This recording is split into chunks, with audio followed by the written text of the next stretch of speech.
Bonjour, bienvenue sur Impact Santé. Nous sommes un peu plus d'un milliard d'humains confinés en ce mois d'avril 2020. Nous travaillons à la maison. Vous nous suivez de chez vous où vous êtes confinés. Nous allons passer un moment avec des agents, notamment de santé, avec des citoyens ordinaires, mais aussi avec des gens, des artistes. Nous allons terminer cette petite entrevue que nous aurons avec chacun d'eux, avec un peu de musique. Ce sera à la fin de ce magazine Santé qui part tout de suite sur Impact Info, Impact Santé. La première personne avec laquelle nous allons nous entretenir, c'est le pharmacien. Dani Moutembe, bonjour. Bonjour, je m'appelle Dani Moutembe, je suis pharmacien. Merci d'être avec nous sur Impact Info, Impact Santé. Dites-nous comment en pharmacie, chez vous, vous gérez cet afflux de personnes. J'imagine que vous avez beaucoup de gens qui sont en file indienne devant votre pharmacie. Merci en tout cas de nous accorder ces quelques instants. Comment arrivez-vous à gérer ce flux de personnes et parmi ces gens qui viennent vers vous, il y en a sans doute qui sont atteints par une psychose difficilement gérable, Monsieur Moutembe. En effet, la psychose, c'est le mot exact qu'il faudrait utiliser. Tout le monde voudrait acheter des provisions stockées et malheureusement, c'est fait aussi pour les médicaments. Ce qui se passe, c'est que les gens vont stocker jusqu'à des gels hydroalcooliques, des gants, des masques faciaux, des masques chirurgicaux, des masques respiratoires. La première chose, c'est qu'en stockant, il y a le gros risque que individuellement, on ne puisse pas utiliser ces stocks. Donc, ce n'est pas une très bonne chose de stocker et ça permet en fait, ou plutôt ça encourage une pénurie dans le pays, dans la région, dans le monde même. Et ça fait en fait qu'il y ait des gens qui ont des stocks à la maison, chez eux, qu'ils ne vont probablement pas utiliser jusqu'à la fin de cette pandémie, alors qu'il y aura d'autres gens qui en auront vraiment besoin, qui seront soit des personnes à risque, soit des personnes infectées, et donc qui n'auront pas accès à ces produits-là, à ces médicaments-là. Donc, nous décourageons le stockage, nous essayons d'expliquer à nos patients, à nos clients, que ce n'est pas nécessaire de stocker les produits et que nous sommes permis de travailler. Nous sommes une structure, les pharmacies en général sont des structures essentielles pendant cette période de pandémie. Donc nous restons ouverts et nous, en fait, c'est notre tâche de nous approvisionner continuellement en ces produits essentiels, voire critiques. Donc, nous faisons de notre mieux pour garder les stocks là et nous demandons en fait à la population de rester calme. Il y a des mesures qui ont été prises par le gouvernement qui sont primordiales, que nous devons tous respecter et qui ne devraient pas en fait être une source de panique. C'est plutôt une source de sécurité. C'est une source en fait rationnelle qui permet en fait aux gens d'avoir les produits dont ils ont besoin en temps voulu. Et donc, nous insistons sur le fait que les médicaments et tous ces produits pharmaceutiques doivent être gardés dans les pharmacies ou dans les lieux sanitaires, dans les espaces sanitaires qui sont agréés. Une un des soucis que nous avons, en fait, c'est que nous nous retrouvons, nous et nos collègues pharmaciens, nous-mêmes, sans stock de certains produits, et nous ne pouvons en fait pas servir certaines personnes, certains clients qui en ont vraiment besoin. Nous essayons évidemment d'éduquer la population, les clients qui viennent vers nous, leur rassurant que les produits continueront à être disponibles parce qu'il y a des différentes instances qui nous permettent de continuer à faire venir ces produits-là continuellement. Bien qu'il y ait pénurie, nous avons encore accès à certains de ces produits-là. Donc voilà, nous pensons qu'il est sage d'éviter le stockage inutile qui va conduire à des pertes et pour la personne ou les personnes qui les stockent, qui les achètent, parce que c'est des produits pour la plupart qui sont périssables, euh, et en même temps qui vont causer un plus gros souci à notre système sanitaire qui n'aura pas accès à ces produits-là qui seront stockés quelque part où nous ne serons pas voilà, piochés. Certains pays viennent d'autoriser en tout cas des essais cliniques utilisant la chloroquine pour lutter contre le Covid-19. Dites-nous, Monsieur Moutembe, cela suscite un grand espoir en Afrique où le médicament en tout cas est utilisé pour lutter contre le paludisme, la malaria. Et malgré les interrogations sur son efficacité et les alertes sur ses inconvénients, les habitants font déjà des stocks. En effet, la chloroquine ou l'hydroxychloroquine euh, ont montré une efficacité dans le traitement du Covid-19. C'est une très très bonne chose, nous nous en réjouissons. Évidemment, il y a un protocole qu'il faut suivre et ce protocole, il est donné par des systèmes ou des centres sanitaires agréés. Donc, en effet, nous avons des gens qui viennent et qui demandent l'hydroxychloroquine parce que c'est la formule ou la formulation disponible. Nous pensons que d'abord, il faudrait que ces produits soient donnés sous ordonnance médicale et que le dosage soit bien déterminé. Parce qu'en fait, la chloroquine, qui est un antipaludéen, a en effet beaucoup d'effets secondaires. D'où, pour la plupart des pays, entre autres le Rwanda, notre pays, ne l'utilise plus sur un protocole de traitement ou de prévention. Et donc, ces effets secondaires n'ont pas disparu, sont toujours là, mais nous sommes très contents de voir que l'hydroxychloroquine fasse partie du protocole du traitement du Covid-19. Mais encore une fois, il n'est pas conseillé de stocker. Même ayant une prescription, ce serait pour un traitement pour le Covid-19, pas pour la prévention, parce que nous avons beaucoup de gens qui viennent nous demander ce produit-là et ils se disent qu'ils peuvent le commencer tout de suite pour prévenir. Ce n'est pas un préventif, c'est plutôt un traitement, un protocole, et qui n'est, selon ce que nous avons comme information de l'organisme international de la santé, l'Organisation internationale de la santé, pas utilisé seul. Donc, il ne faut pas le stocker, il faudrait le laisser en pharmacie et ne le prendre uniquement quand le cas d'infection est avéré. Tout à fait. Et certains pays viennent d'autoriser l'utilisation de la chloroquine pour lutter contre le Covid-19. Cela suscite un grand espoir, en tout cas sur le continent africain, où le médicament est utilisé pour lutter contre, a été utilisé pour lutter contre le paludisme. Aujourd'hui, en raison de ses effets secondaires, il n'est plus autorisé. Et malgré les interrogations sur son efficacité et les alertes sur ses effets secondaires, les habitants affluent en masse devant vos pharmacies et font même des stocks. Comment gérez-vous cela? Il faut le prendre uniquement donc sous prescription avec un dosage bien déterminé, tout en respectant le protocole qui viendra de ces institutions et ces structures sanitaires agréées. Et en respectant évidemment ces doses-là, mais surtout, nous ne le prenons pas en préventif. Il n'est pas un préventif, c'est un curatif, c'est un traitement qui respecte un certain protocole.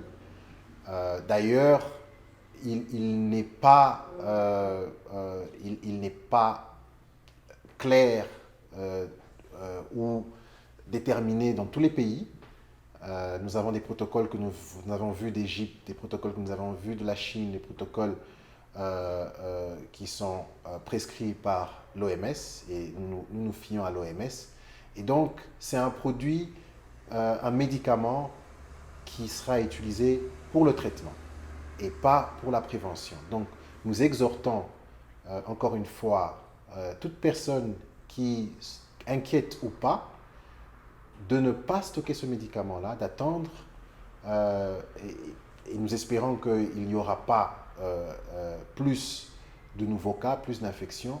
Mais en cas d'infection avec des symptômes bien déterminés, la fièvre, les douleurs articulaires, les diarrhées, les difficultés respiratoires, cela ou ce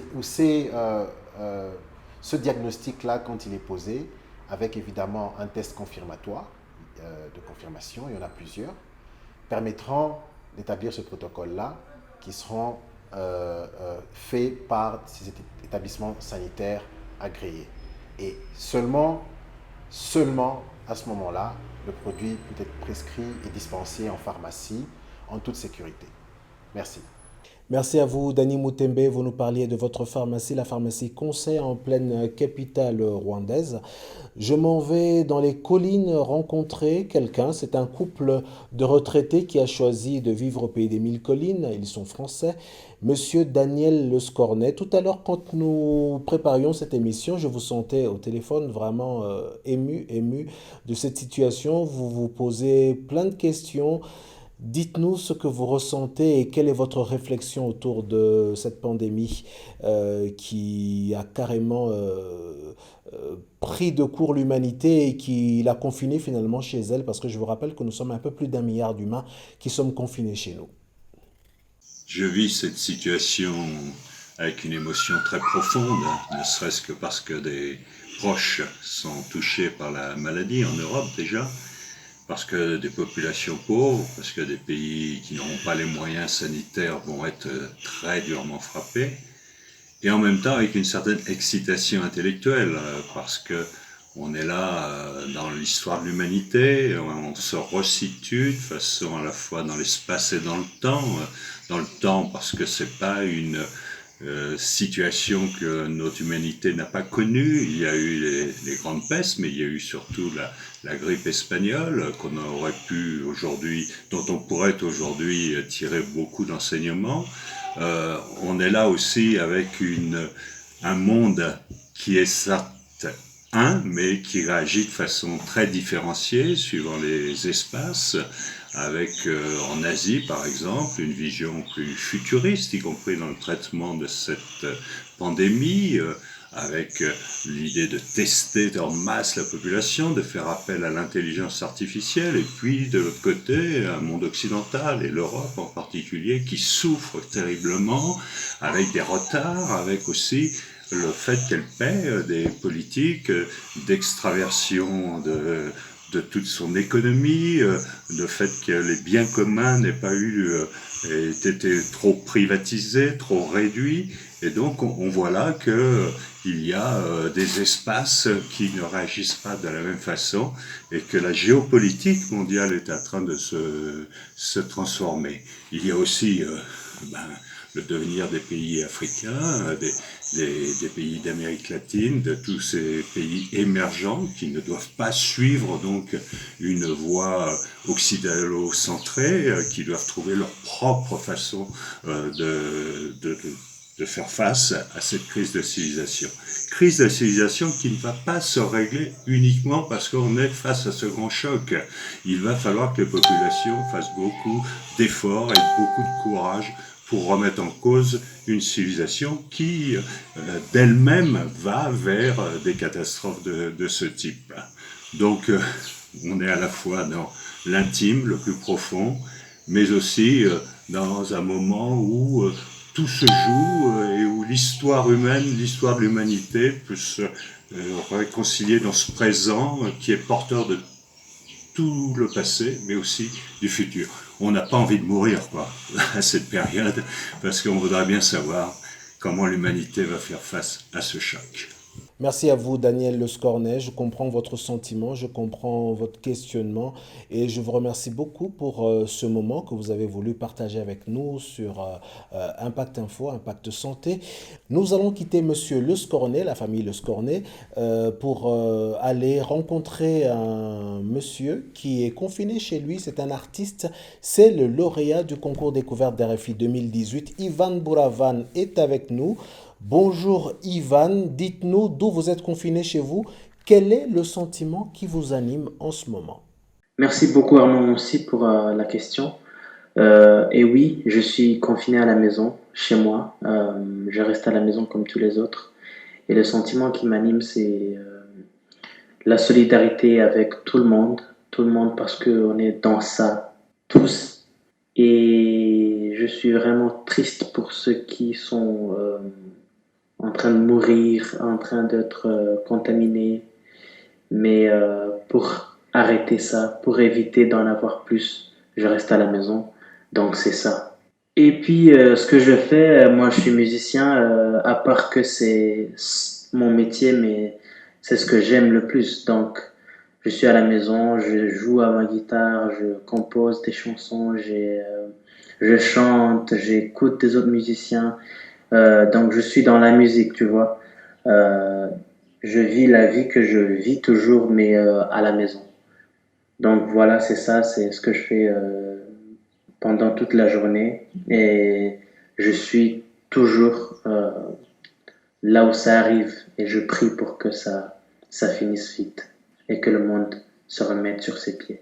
Eh oui, merci beaucoup Arnaud aussi. Merci à vous, Ivan. Nous allons terminer ce petit moment passé ensemble en parlant du Covid-19 en écoutant un titre, une chanson. Nous aimerions terminer en beauté avec le signor Giorgio Fontana. Il est d'origine italienne. L'Italie, vous le savez, a payé un très très lourd tribut avec plusieurs décès dans ce pays. C'est une manière pour nous de dire toute notre affection à nos frères et sœurs d'Italie et de dire à l'humanité entière que ce moment qui est un moment douloureux est un moment de communion. Le titre que va interpréter Monsieur Fontana, c'est Perle rubate, qui veut simplement dire la perle volée. Vous savez, ces perles qui sortent des coquillages du fond des mers. C'est une chanson qu'il a composée en seulement 10 minutes en hommage à Zucchero, ce grand auteur, compositeur, interprète de son pays, l'Italie. Zucchero qui a publié une biographie qui parlait donc de sa vie d'homme et d'artiste. Après l'avoir lu, Monsieur Fontana a fondu, non pas en larmes, mais en musique. Perle rubate, Giorgio Fontana. Merci à vous d'avoir été avec nous et à très vite sur cette même chaîne. Au revoir.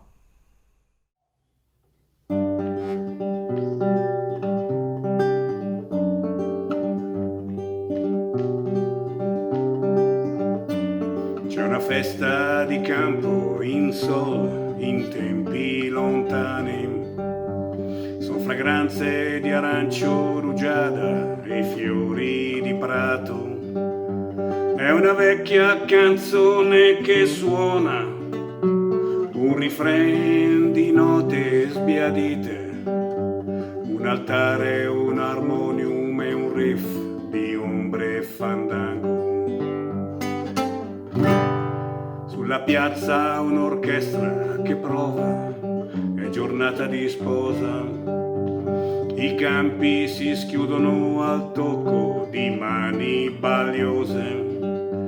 È un paese lontano dal mondo, abitato da gente normale.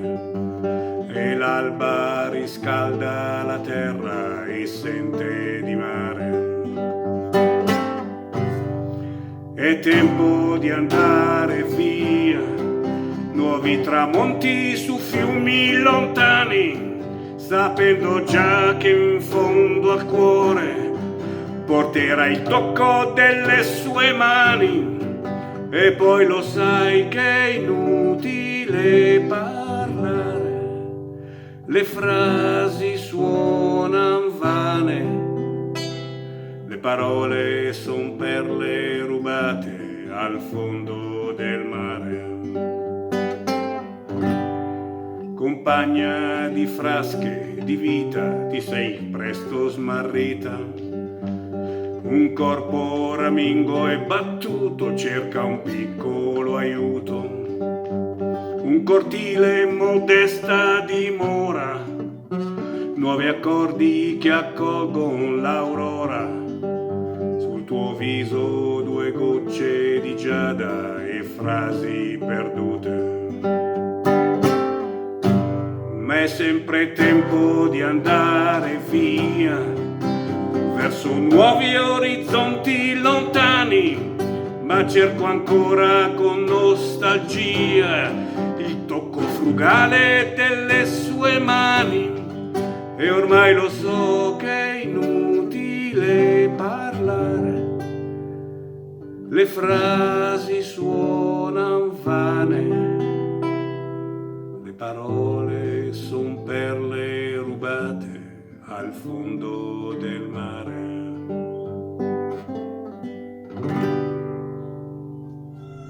Grazie.